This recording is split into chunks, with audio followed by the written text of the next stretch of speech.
नमस्ते साथियों।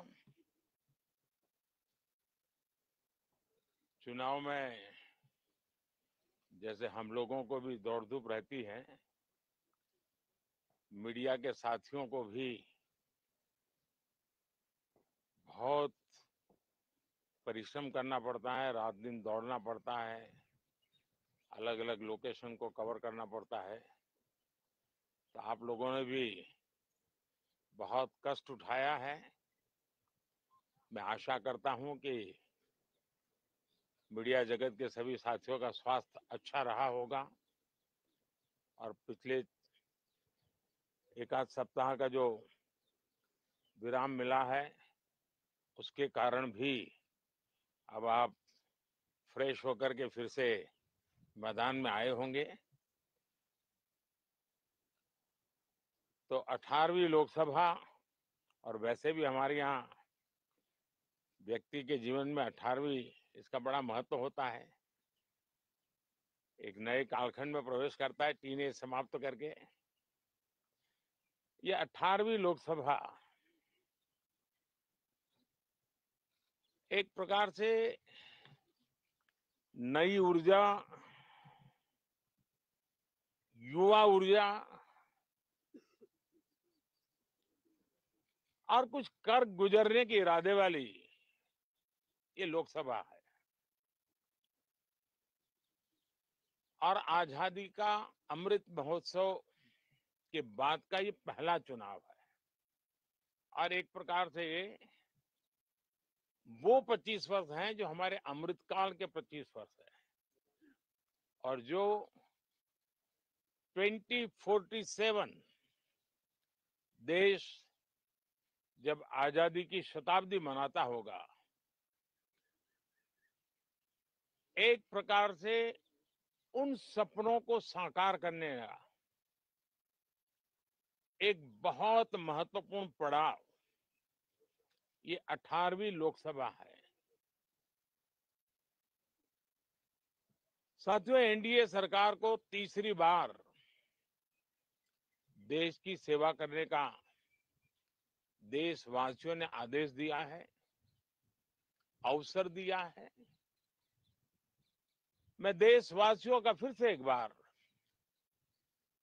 ये अवसर देने के लिए हृदय से आभार व्यक्त करता हूं। और मैं देशवासियों को विश्वास देता हूं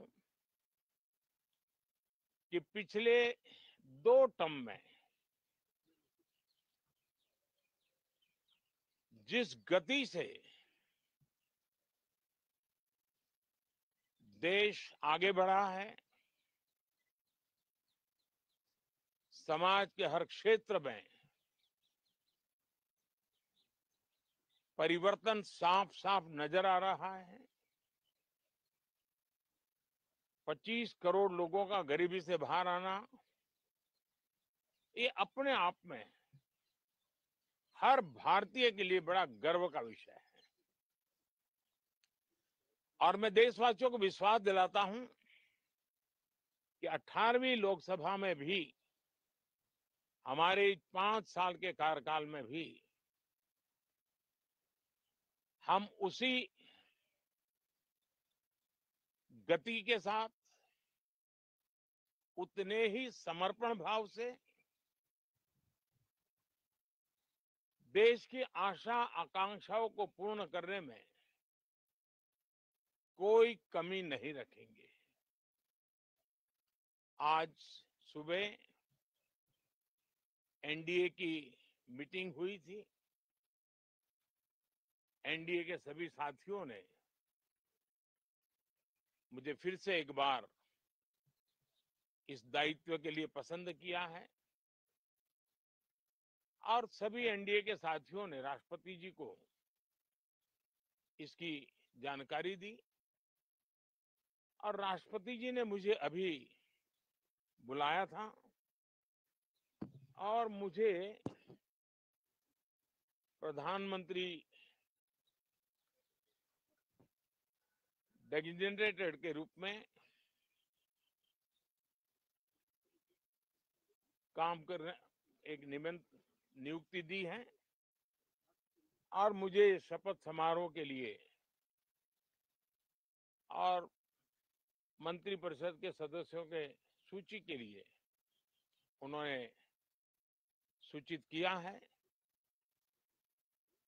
मोटे तौर पर मैंने राष्ट्रपति जी को कहा है कि हमें 9 तारीख शाम को सुविधा रहेगी। अब बाकी डिटेल तो राष्ट्रपति भवन वर्कआउट करेगा और हम तब तक मंत्रिपरिषद की सूची राष्ट्रपति जी को सुपुर्द करेंगे। उसके बाद शपथ समारोह होगा। साथियों, सरकार एनडीए की एक प्रकार से एनडीए 1, एनडीए 2 और एनडीए 3 ये एक निरंतरता है और हमारे संकल्पों को लेकर के, सुशासन के प्रति हमारी प्रतिबद्धता को लेकर के और देश के सामान्य जन के सपनों को पूरा करने के प्रयास के रूप में इस निरंतरता को हम और अधिक ऊर्जा के साथ और अधिक व्यापक विजन के साथ आगे बढ़ाएंगे और समय सीमा में लक्ष्यों को प्राप्त करने का हमारा प्रयास रहेगा। 2014 में मैं बहुत नया था। मुझे अब एक लंबे समय तक इस कार्य का अनुभव मिला है, हमारी टीम को अनुभव मिला है और इसलिए हमारे लिए अब तुरंत ही काम को आगे बढ़ाना बहुत ही सरल रहने वाला है और इस अनुभव का लाभ भी देश की सेवा करने में मिलने वाला है। इन 10 साल के कार्यकाल के दरमियान भारत की वैश्विक जो छवि बनी है, दुनिया के लिए एक विश्व बंधु के रूप में भारत उभरा है, इसका मैक्सिमम एडवांटेज अब शुरू हो रहा है और मुझे पक्का विश्वास है ये 5 वर्ष वैश्विक परिवेश में भी भारत के लिए बहुत उपयोगी होने वाले हैं। दुनिया अनेक संकटों से गुजर रही है, अनेक तनावों से गुजर रही है, अनेक आपदाओं से गुजर रही है। ऐसी विकट परिस्थिति दुनिया ने बहुत लंबे अरसे के बाद देखी है। हर देश इन सारी समस्याओं के बीच अपने आप को बचाए रखना, बढ़ाते रहना, चुनौतियों का डगर डगर पे सामना कर रहा है। हम भारत वाले लोग, हम भारतवासी खुद नसीब हैं कि इतने बड़े संकटों के बावजूद भी हम आज विश्व की सबसे तेज गति से बढ़ने वाली इकोनॉमी के रूप में जाने गए हैं। ग्रोथ के विषय में भी दुनिया में हमारी वाहवाही हो रही है। अब एक स्टेबल गवर्नमेंट मिलने के कारण और परिचित व्यवस्था और नेतृत्व मिलने के कारण दुनिया का भारत के प्रति रुझान, भारत के प्रति उनका आना बहुत तेज गति से होने वाला है और मुझे विश्वास है कि देश के सभी राज्यों को इसका लाभ मिलेगा। देश की युवा पीढ़ी को सबसे ज्यादा लाभ मिलेगा। विकास के नए ऊंचाइयों को छूने में एक वैश्विक भागीदारी का वातावरण आने वाले 5 साल में बनने वाला है। तो इसी संकल्पों और आदर्शों के साथ हम आगे बढ़ेंगे।